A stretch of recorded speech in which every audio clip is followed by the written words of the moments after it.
This is my new Mercedes that I bought for €2,500, and whether that was top or whether that was flop, we'll talk about in this video.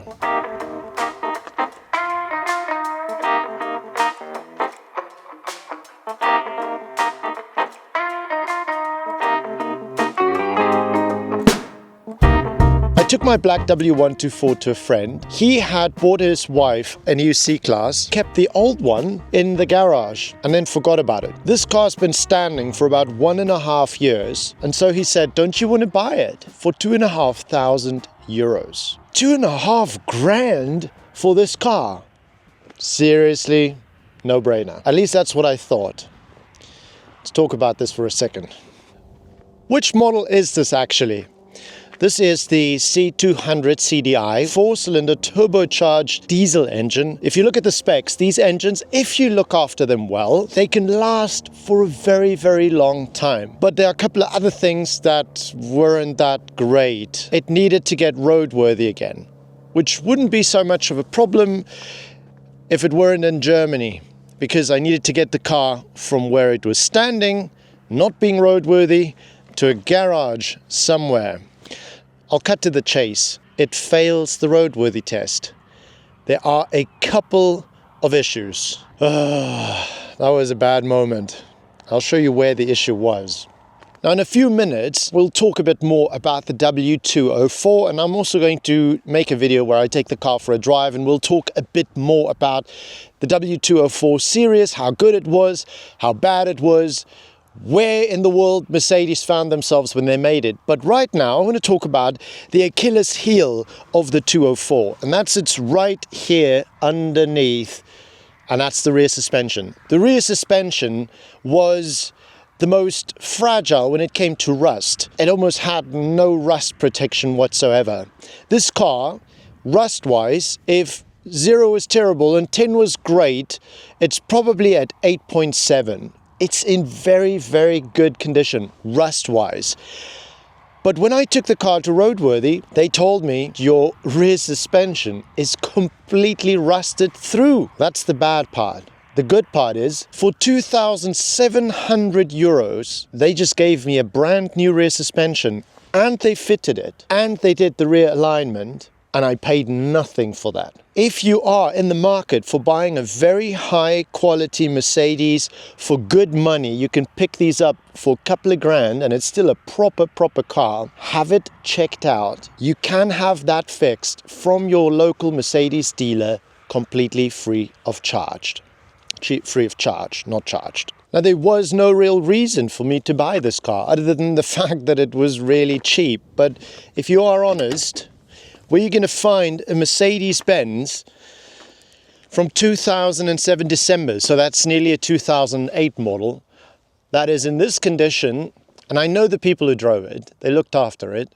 It's a long distance vehicle. That's good for diesel engines, right? For 2.5 grand, it's almost impossible. And that's another tender little point. Let's quickly talk about everything that I paid for this car from the very beginning until the way it's standing here right now. Because ultimately, it's not really as little as I hoped for. So to give you just an idea of what everything cost, the car was 2.5, and that would have been fine if that's where it stayed. But then I had to do the registration, which would cost you about 70, which I couldn't do if I didn't have roadworthy. So I tried that. It cost 55 and it failed. It needed to go to Mercedes on a trailer. That cost money. Then at Mercedes, they changed the rear suspension, as we said, for €2,700. They also said that the rear brake lines needed to be replaced and that the rear brakes needed to be replaced. For the rear brake lines alone at Mercedes, costing about €950, which is so expensive. An hourly rate of €194. The control links in front and at the back were completely rusted, so they replaced them as well. And they also did the wheel alignment in the rear and in the front. Putting new brake fluid in, that was €1,123.36. We only realized later though that they had fitted new brake pads on the old discs, but brand new Mercedes-Benz brake pads on both of the rear wheels. That's how I received the car back, but that's not where it ended.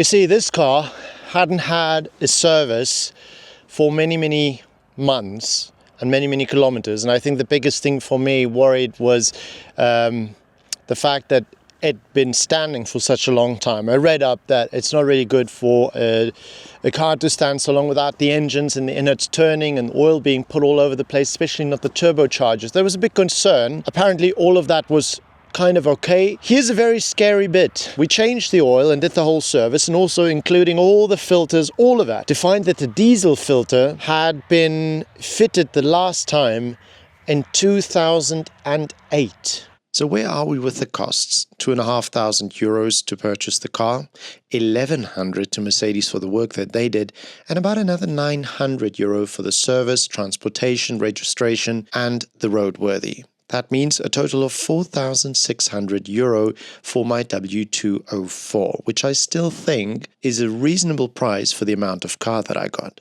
Let me know down in the comments if you think that's a reasonable price or if I spent too much money on this car.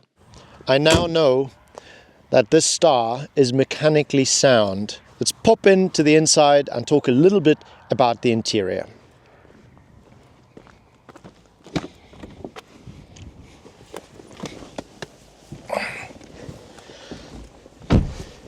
I can tell you now, there's a completely different ball game getting into a W204 as opposed to getting into the W124. I'm going to make a video on driving this car, and I really feel more comfortable talking about those details when the wheels are spinning, because that's where a lot of the emotion actually happens for me, and I'm sure you can relate to that as well. It also doesn't make too much sense to compare apples and pears. I think the 124 and the 204 are just in two completely different leagues. That being sort of the E-Class, this is a C-Class, and we know that it's been said that the 204 was one of the still very well built Mercedes. I'll talk about that more when we actually go on the drive. But just a very quick impression on the interior. It is very solid.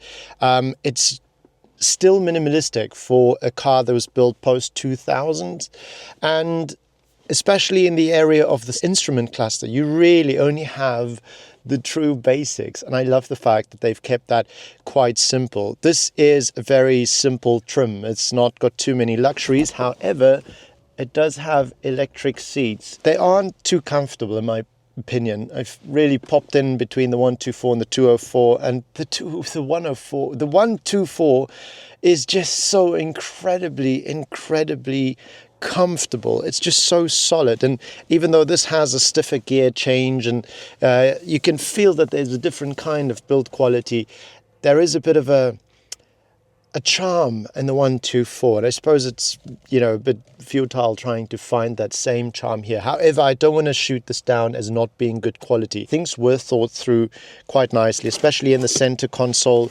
You've got a cup holder area over here, something that I'm really missing in my W124. Everything's just been thought out really nicely over here for your center console to put some goodies in. There is a little part over here where you can actually put some coins, and you might think, like, how the hell am I actually supposed to get them out again? But look at Mercedes-Benz. You've got the sort of command system over here.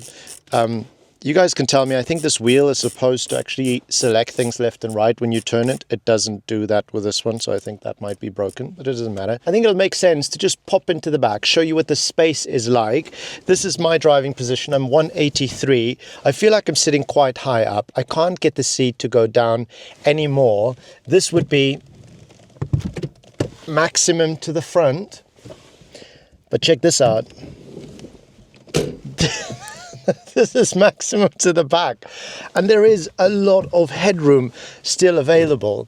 However, I'm going to adjust it to my position, and then we'll sit right behind myself to see what the legroom is like on the on the back.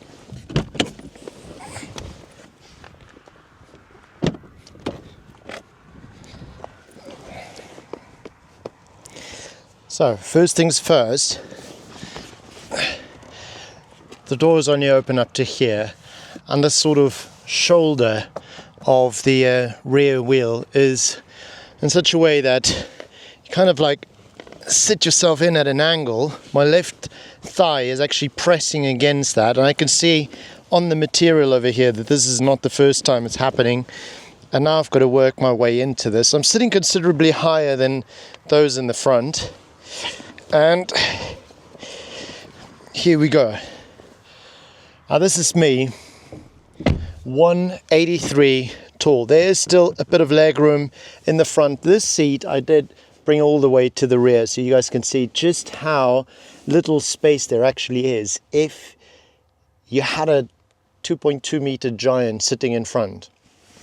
So if he had kids, get an E-Class. It is a smaller and more compact car. If you look at what the W124 looks like when I sit behind myself, there's considerably more space.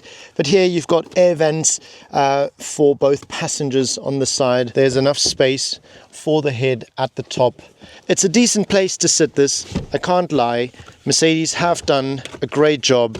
Just look at this, cup holders, 2 cup holders at the back, designated cup holders, something that is really missing in the W124. Some space over here.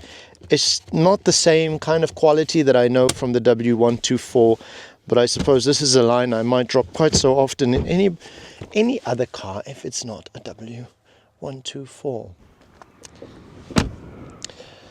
Thank you so much for joining me on this video on my new W204 that I bought for €2,500. In the next video I'm going to take this out for a drive, and if you enjoyed this video and or videos like this where we do true little reviews on these cars, these legends of the past, then may I ask you to subscribe to my channel. That would be really cool, and it'll really help me to be found by YouTube, and also to sort of spread this creative energy a little bit and the love for cars together with you. Thank you so much. See you in the next one. Bye.